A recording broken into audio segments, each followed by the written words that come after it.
একটি বক্তব্য রাখবেন খুব স্বল্প সময়ের জন্য, সংক্ষিপ্ত বক্তব্য। এবং এই যে পুরো সময় জুড়ে বলাই চলে যে আমরা আপনাদের দেখাতে চেষ্টা করব যে এখানে মূলত সাধারণ মানুষ এবং একই কাতারে কিন্তু নামাজ পড়বে, যারা কিনা হচ্ছে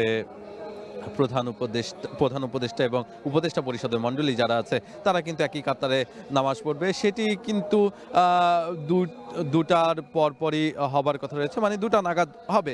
এবং এই মুহূর্তের অবস্থা যদি বলতে চাই যে যেই রাস্তা ধরে যেই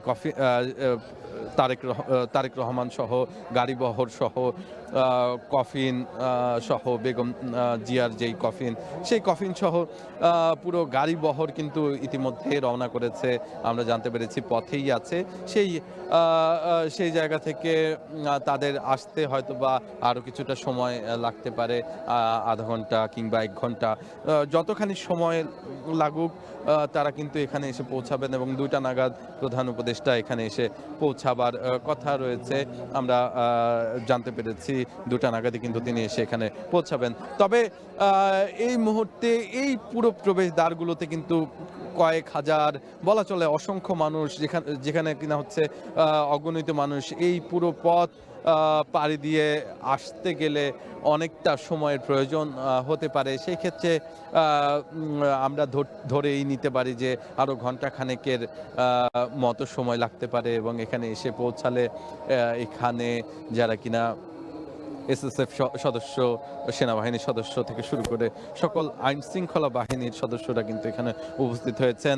আমরা কিছুক্ষণ আগে এখানে ডগ স্কোয়াডের নিরাপত্তার জন্য কিন্তু ডগ স্কোয়াডের বেশ কয়েকটি গাড়ি এবং ডগ স্কোয়াডের মেম্বার তারা কিন্তু এসে পুরো জায়গাটি নিরাপত্তা যাচাই করে গিয়েছেন। এবং ইতিমধ্যে এখানে যেমনি নিরাপত্তা রয়েছে তেমনি বলাই চলে যে যেখানে কিনা হচ্ছে সমাহিত করা হবে জিয়াউর রহমানের কবরের পাশে, সেই কবরটির পাশেও কিন্তু আরেকটি কবর খোঁড়া হয়েছে এবং সেখানে নিরাপত্তা ব্যবস্থা আমরা দেখেছি বেশ জোরদার করা হয়েছে। সেখানে সেনাবাহিনী থেকে শুরু করে বিজিবি, পুলিশ, সকল স্তরের যেই আইন শৃঙ্খলা বাহিনী আছে সেখানে কিন্তু আমরা লক্ষ্য করেছি।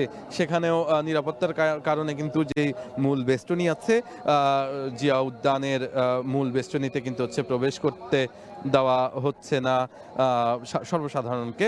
এবং যেই মানিক মিয়া এভিনিউ আছে এখানেও কিন্তু হচ্ছে বেশ কয়েক স্তরে নিরাপত্তা সাজিয়ে রাখা হয়েছে।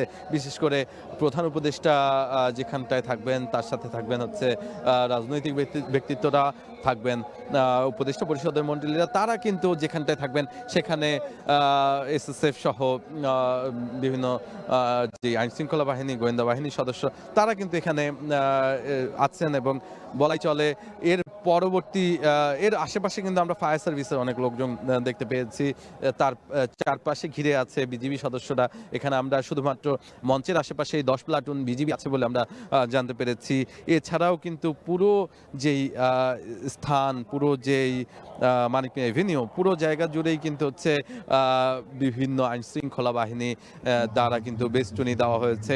আমরা পুলিশ সদস্য যেমনি দেখতে পেয়েছি তেমনি দেখতে পেয়েছি বিভিন্ন গোয়েন্দা সংস্থা, বিভিন্ন সামরিক, বেসামরিক বাহিনী। এবং আমরা আরেকটি বিষয় আপনাকে জানাতে চাই যে এখানে শুধুমাত্র যে আইন শৃঙ্খলা বাহিনীর সরকারি যে সদস্যরা আছে তারাই কাজ করছে এমন নয়, বরঞ্চ আমরা দেখেছি যে জিয়া উদ্যান, যেখানে কিনা হচ্ছে সেনাবাহিনী থেকে শুরু করে বিভিন্ন আইন শৃঙ্খলা বাহিনীর সদস্যরা আছেন, সেখানে আমরা লক্ষ্য করেছি পাশাপাশি আছে বিএনপির আলাদা করে একটি যেটি কিনা চেয়ারপারসন স্পেশাল ফোর্স, সেই স্পেশাল ফোর্সটি কিন্তু হচ্ছে কাজ করছে। এবং সার্বিক নিরাপত্তার যে দায়িত্ব সেটিতে কিন্তু হচ্ছে সেনাবাহিনীর এবং বিজিবি আইন শৃঙ্খলা বাহিনী যারা আছে তাদের সাথে সাথে তারাও কাজ করছে। এই মুহূর্তে যদি আপনাদের দেখাতে চাই যে পুরো জায়গাটি কিন্তু হচ্ছে কালো কাপড় দিয়ে ঘিরে ফেলা হয়েছে। মঞ্চ যেখানে কিনা হচ্ছে বেগম খালেদা জিয়াকে লাল সবুজ একটি কাভার্ড ভ্যান, সেই ভ্যানে করে নিয়ে আসা হচ্ছে। নিয়ে এসে কিন্তু এখানে তাকে রাখা হবে এবং তার যেই জানাজার নামাজ হওয়ার কথা রয়েছে ২টা নাগাদ, সেই ২টার জানাজার নামাজ কিন্তু হচ্ছে এখান থেকে অনুষ্ঠিত হবে।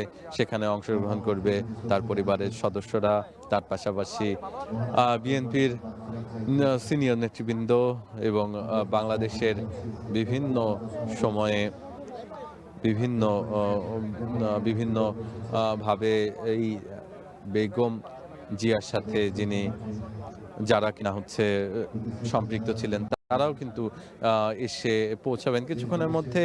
আমরা জানতে পেরেছি যে এই পুরো জায়গা জুড়ে বলাই চলে যে কত অগণিত মানুষ হবে। সেই মানুষদের জন্য কিন্তু আমাদের যেই ঢাকা উত্তর সিটি কর্পোরেশন তারা যেমনি কাজ করেছেন তেমনি কিন্তু হচ্ছে সেনাবাহিনীর পক্ষ থেকেও নানা রকম ব্যবস্থা রাখা হয়েছে। বিশেষ করে এখানে যে মোবাইল টয়লেটগুলো বসানো হয়েছে আমরা দেখেছি এখানে কিন্তু লাখো মানুষের সমাগম, সেখানে কিন্তু এ ধরনের সেবা বসানো হয়েছে।